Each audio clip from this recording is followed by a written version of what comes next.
Hi there, welcome to another online sociology lesson.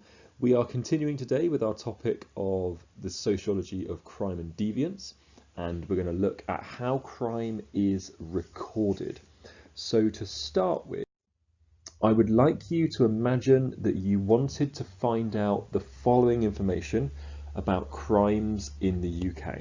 So have a think about how you would research how many crimes happened last year, which type of crimes happen most often, which crimes are on the rise, which are declining, who is most likely to commit a crime, what type of person, and that could be age, that could be gender, could be ethnicity, etc., etc., and which sort of person is most likely to be the victim of a crime. Now, just have a minute, maybe pause the video for a second, have a minute to think about this. Which do you think would be the most effective research method that we have studied to research this? If I just give you kind of a quick overview, you've got things like questionnaires, interviews, observations, content analysis, longitudinal studies, surveys, statistics, etc., etc., etc. Okay, so which would be the best way?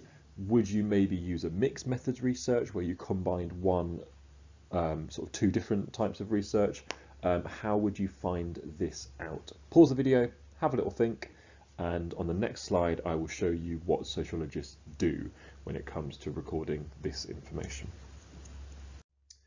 So when it comes to researching crime, sociologists generally use the three following ways, and we're going to look at the first one today and the second and third one next lesson. So they use official statistics. Now remember, official statistics are statistics that are provided by the government or by an agency working on behalf of the government. So the Office for National Statistics are one of the most reliable resources that we can use, and they will show us a range of different data about crimes that took place in the UK last year, last month, all that kind of stuff, and they really are great at showing rising and falling rates of crime. But also, it's important to notice that with official statistics, when it comes to things like births and deaths and marriages and divorces, you can 100% trust those stats because it's a legal obligation for somebody when they get married to record that marriage. When you get a divorce, you record that divorce, etc., etc. Crime is different. Not every crime that has ever happened has become a statistic, because not every crime is recorded, is reported, or even is recognized. So you can't always trust the statistics on crime that you see from the government papers because they're not the full picture. And so as well as statistics, sociologists also will then take more sort of survey approaches, and that's things like surveying criminals. So they will send out things called self-report studies where they ask people anonymously to admit to certain crimes, not in a way of catching them out or getting them in trouble, but just building a picture of who's doing what, who's taking drugs in the country, who's speeding and in their car, all that kind of stuff. And also what's called victim surveys, so surveying people who have been victims of crime and trying to match all this data up to build a bigger picture of crime in the UK. So this lesson we're going to look at official statistics, and we're going to obviously look at why they're used, the advantages, the disadvantages, but also what we call the hidden figure of crime. So we're going to look at that as well. Okay. So before we begin, it's really important that we have a recap of official statistics and what they are. So I've got a quick little exercise for you called this or that. I would like you to pause the video and go through each one. One of them is correct, one of them is incorrect. So for example, quantitative data or qualitative data, one is correct, one is incorrect. Primary research, secondary research, one matches official statistics, one doesn't, and so on and so forth. Okay, so it's binary options all the way down. Pause it, have a little think about them, and then we're going to come back for the answers in a minute. Okay, so these are the answers. So official statistics are quantitative data because they are numerical, so quantitative, numerical, They are a form of secondary research. If you are using these statistics, then you are not the first person who's collected this data. Someone else has gathered the data and you are analysing that data. Therefore, you haven't collected the data, therefore it is secondary. Using them is highly practical because they're easy to access, they're cheap, and they save a lot of time because other people are doing the work for you. They're also ethical because there's no ethical issues with gathering or with using stats that have already been gathered. There's no kind of issues in terms of safety, anonymity, consent. It's all been done for you. They are reliable generally, and they are also representative because they're on a large scale. They're official statistics, they're across the whole country, so they are generally representative. The only issue with them when it comes to those kind of perv factors is that they aren't always valid, and that's the reason I mentioned before. When it comes to stats on crime, you will often be looking at like the tip of the iceberg. So you will see stats on crime, but if it says, for example, there was 400 violent attacks last year in Surrey, that's probably more like 500 or 600, because there would be a couple of hundred that haven't been reported or haven't been recorded. So the only things that go into statistics are the crimes that have been reported, but not every crime is reported, and therefore you can't trust directly all of the stats that you read. It gives you a good idea, but not a clear picture, and therefore it can't be seen as valid. Okay, so these are the reasons why sociologists do use official statistics to measure crime rates. Now, I've taken my camera off for this because otherwise I'd be covering up some of the text. There are 4 reasons on this slide. You can read them yourself. I've not got to read them out for you, but I would like you to summarize this information in 20 words, roughly, to answer the question, why do sociologists use official statistics to measure crime? Okay, these are the advantages. We will come back to the disadvantages a little bit later. So pause the video, around about 20 words, try and combine all 4 of them as much as you possibly can. Okay, so once you've done that, and before we move on to looking at anything else to do with statistics, I'd like you to pause and complete some of your own research. I'd like you to have a go at looking at some rates of crime in Surrey, and then comparing those rates to another English county. I'd like you to see where Surrey sits on the list of crime per person per county. So to do that, we are going to go to this website, ukcrimestats.com. Now, I'm going to note here, this is an unofficial statistics site. Okay, so they do use data from the government, but they are not the Office of National Statistics, and therefore they are not a government body, and therefore we do not class them as official statistics. The reason I'm using this rather than the ONS is because these guys have a much clearer breakdown of county by county crime, whereas the ONS don't do that so much. So for this task, these guys are better, but if you were looking at crime on a national level, I would go to the Office of National Statistics instead. So you're going to go to this site, and you are going to go to the tab at the top that says View Crime, and then you're going to scroll down to where it says by subdivision, and you should get a table that looks like this, and that's actually quite vague, and I do apologise, you can't really see that very easily. Basically, it's a table of all the different counties in England, and Surrey is somewhere on that list, and you get to see the amount of burglaries, the amount of traffic incidents, the amount of drug use, the amount of theft that has been recorded by each police force in each county. Okay, so I would like you to do some comparisons. Does Surrey have greater or less rates of drug use than Kent, etc, etc, etc? Okay, so that's the website, that's how you get to the page. Once you've done some research, pop it into the following sentences. The rates of blank, so insert the type of crime there, in Surrey in which date were greater or less than the rates of the same crime in another county. So for example, you might say the rates of robbery in Surrey in March of 2020 were less than the rates of robbery in Middlesex. Now, I don't know if that's true or not, but it might be, and it's worth you having a look at the different comparisons.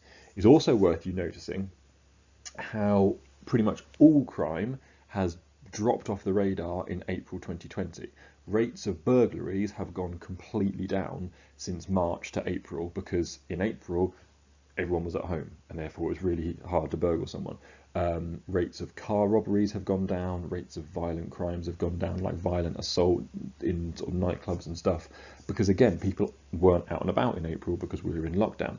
So it's really interesting to see how the government uses that to say we've reduced crime rates. Yes, technically they have gone down. That's because the whole country was in lockdown. So you can sort of see the stats changing bit by bit over time, but do some comparisons and try and get 2 or 3 sentences to compare Surrey to other counties. I'd look forward to seeing what you have done. Right, once you've done this, we are going to move on to looking specifically at what makes up official statistics. Okay, now if at this point you've spent 1 hour already, then stop the video here and carry this on next lesson. Okay, so official statistics are figures which show the number of crimes that have been A, detected, so someone has detected, has noticed that this crime has happened, B, reported to the police, and C, recorded by the police. Okay, so if a crime has been detected by someone in the public, reported to the police by that person in the public, and then the police has recorded it as a crime, only then does it become an official statistic. Okay, so when it comes to detecting, obviously not all crime is detected. There is some that goes undetected for a number of reasons. So that crime that is undetected does not become a statistic. It's still a crime, but we don't measure it and we don't know it's happened. Reporting. Not all crimes that happen to people, that people detect, end up being reported to the police. So sometimes someone commits a crime and the victim knows it's a crime, but they don't report it to the police. Why wouldn't they do that? What kind of occasions might happen when somebody doesn't record a crime to the police? And again, that crime has happened, but it's not been recorded and therefore we don't know about it. Now, one of the interesting things about reporting is that certain types of crime reporting are on the rise. So people are now more likely to report cases of rape. The amount of reported rapes doubled in the UK between 2011 and 2015. That's not to say that the amount of rapes doubled. There was the same amount of rapes by and large, but the amount of rapes that were reported doubled. So people were twice as likely to report having been raped. Why do you think that is? Why has there been a rise in reporting from 2011, 2015, and maybe even beyond? And finally, recording. The police are the ones who decide whether a crime that we report is recorded as a crime, okay? And only about 40% of all offences reported to the police are actually recorded as crimes. So that means that only 40% of all the ones that we report end up being statistics. So there's a huge number of crimes that go on in the UK that are not detected, not reported, and not recorded. So I'd like you to get this information down. You can print it off or you can write it in your book. And then where it's in bold, I'd like you to fill in the various tasks that I'm asking you to do. Again, pause the video, give this a go, and I will come back with the answers in a couple of minutes. Okay, here we go. So 2 crimes which could go undetected. This is not all of them, this is just 2 that I've come up with. Speeding in your car. You can speed on a country lane, no one's ever going to know, unless there's a camera or someone sees you. And criminal damage to property. So you, I don't know, could be walking down the road and you could drag your key along someone's front door and no one saw it and therefore it's a crime, but it's gone undetected. So that kind of like low level under the radar crime is criminal, but no one really knows about it. Reasons why people might not report crime. They might be unsure who did it. So you might see some graffiti on the street, it's a crime, but you don't know who did it, and therefore you can't report it. You might be for some reason scared of reporting. So there might be a certain reason, often to do with violent crimes. If someone is violently threatening another person, the victim might fear that if they report it to the police, the violence will get worse. So a lot of the time, things like domestic violence goes unreported out of fear of the victim fearing the person who's abusing them. Some people think that the police are so stretched at the moment with lack of funding and lack of resources that they don't want to waste their time by reporting a petty crime. They want to sort of let the police deal with serious crimes rather than, I don't know, basic ones. Some don't trust the police to do anything at all with it, therefore there's no point wasting their own time. And some don't realise it is a crime at all. Something might happen to you, you might think it's annoying, you might not realise it's actually criminal.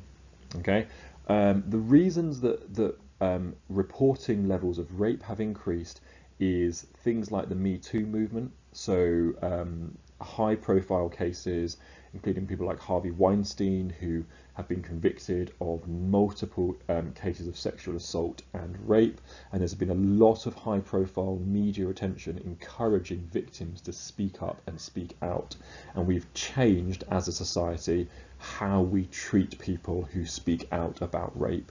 People, thankfully, are beginning to believe victims of rape a lot more than they ever used to, and that is encouraging victims to speak up more. When it comes to recording, some of the reasons why we have not seen high rates of recording is, again, lack of resources. Police might not have the time to record all of it, or the ability to chase all of the leads up. They have to triage the most important cases. Lack of evidence, so someone might call something in, but there's no evidence to back up their claim, there's no one to find any proof of it, and therefore they can't report it. Or people call the police for things that aren't actually criminal. So we're calling them up saying, this has happened to me, and the police are like, well, that's not a crime, so we're not going to report it. Okay, so the police have to decide which things to report based on the resources, the evidence, and whether or not it's a crime. So that's all the kind of answers that we've got for this page. We're going to move on now again to another part of this. Again, if you've hit an hour, then stop here and come back to it next lesson. Do not work for longer than 1 hour on this work. Okay, a really helpful analogy of crime and reporting levels of crime is an iceberg. So if you can draw an iceberg in your book, or if you want to print off a picture of an iceberg, that's absolutely fine. But have it in the middle of a section of your page, and I want you to write that subtitle at the top. Basically replicate this page. Official statistics do not tell the whole story, and that's the whole story of what's happening in crime. We can't say that because the stats say there's been 400 violent crimes in Surrey in the last year, that's all the violent crimes that have existed, because there's going to be more that we don't know about. So the section of the iceberg above the water are the crimes which are detected by people or the police, the crimes which are reported to the police, and the crimes which the police record as crimes. So they are all of the bits above the water. The rest beneath the water is what sociologists call the dark figure of crime. Basically, hidden crimes. Crimes which goes undetected, unreported, or unrecorded. Could be either of them. So it could be detected and reported, but not recorded, and therefore it doesn't become a statistic, and therefore it goes into the dark figure rather than the top of the iceberg. So the top of the iceberg is all the stats which we do have. The bottom of the iceberg is all the remaining crimes which still happened, but we don't have any statistics on. Okay, so that is where victim report surveys, or victim surveys and self-report surveys, so victims and criminals competing surveys themselves, helps sociologists understand a little bit more about the dark figure of crime. Okay, and that then means that they can use stats and surveys to combine them to understand it a little bit better. Okay, I'm going to just break down for you one more diagram, one more flowchart, which just shows you the rates of reporting, recording, following up trials for violent crimes in the UK. And this might shock you a little bit, and I want you to really think about this in some critical detail. So this is an estimated outcome for every 100 violent crimes in England and Wales. So let's say there are 100 occasions in this country, England and Wales, where a violent crime has happened. 49 of those victims call the police. That means 51 of them do not. So basically that's half, 1 in 2. So for every 100 violent crimes, 51 of them go unreported. That is already telling us that any stats we have, at least double them for violent crimes, because they have been unreported. They've not even gone to the police. Why are only 49 people calling the police? Why not 70? Why not 80? Why not 100? I want you to think about some of the reasons that would cause 51 people to not bother telling the police about a crime that has happened to them, a violent crime that has happened to them. Of those 49 victims, the police respond to 37 calls. So now we've got the police responding to 37 out of 100 crimes. Okay, 37 out of 49 reported, but 37 out of 100 in total violent crimes. Why not more? Why don't the police respond to all 49 victims who called them? Okay, have a think about some of the reasons that would explain the police only responding to 37. Of those 37 responses, when the police arrive at the scene, they recognise 28 of them as crimes, which means that they recognise 9 as not actually criminal, and therefore they do not pursue them. So why are we having this occasion here where people are calling the police for things which are actually not violent crimes? What's happened there? Where's the disconnect been? Where's that gone wrong? So we've got 28 occasions now where the police have turned up to a crime scene and said, yes, this is a crime. Of that, 6 people are arrested. 6 people are arrested. So that is 6 out of 28. So 6 arrests out of 28 recognised crimes, but 6 arrests out of 100 total violent crimes or violent acts, violent occasions. 6 people are arrested. Why not more? Is it to do with evidence? Is it to do with resources? What do you think are the reasons that only 6 are arrested, not any more? Of those 6, 3 people go to court. So 3 people out of the 6 arrested, only half of those arrested go to court. And that is 3% of the total violent act that's first happened. And of those 3 that went to court, 1.5 will face a sentence. So for every 100 violent crimes in the UK or in England and Wales, there is a 1.5% sentencing rate. Why not more? Why is it not that they're going to have more victims calling the police responding to more calls, police recognising more as crimes, more than 6 arrests being made, more people going to court, and more people being sentenced? What is getting in the way at every stage of this? Have a think about it. Draw this flowchart in your book. It's fascinating to think that actually this is just the tip of the iceberg. Those 1.5, they are the ones that get sentenced. You see in the middle of this flowchart, on arrival, the police recognise 28 of the incidents as crimes. That is when it becomes an official statistic, because it's been detected, reported, and recorded by the police. So what we're seeing here is for every 100 cases or incidents of violence towards another person, 28 of them become a statistic that says violent crime. So if you see a stat that says there's been 28 violent crimes in this county in this time, you can assume it's actually going to be closer to 100, because there's going to be a lot more that's been undetected, unreported, or unrecorded. So we have got a significant deficit in official statistics. We need to see more data from other sources that tell us a bigger picture about what is going on when it comes to crimes that have been reported. Okay, so pop this flowchart down. Think about some of those reasons. Try and annotate it as much as you can with that same question, why not more, why not more? And I will discuss this with you at a later date. One final thing to finish off with. You're doing brilliantly if you've got this far.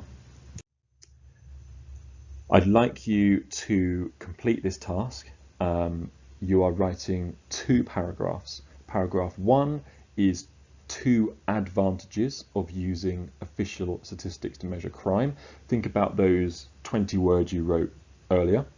Paragraph 2 is 2 disadvantages of using official statistics to measure crime. Think about the dark figure of crime. Think about the flow chart. Think about the fact that not all of the crimes that we see as statistics are, that's not the whole big picture, and therefore use the term invalid at some point in this paragraph. If you need any help, please let me know. I know this is a long one. Break it into 2 lessons if you need to, and I will see you all very, very soon. Take care.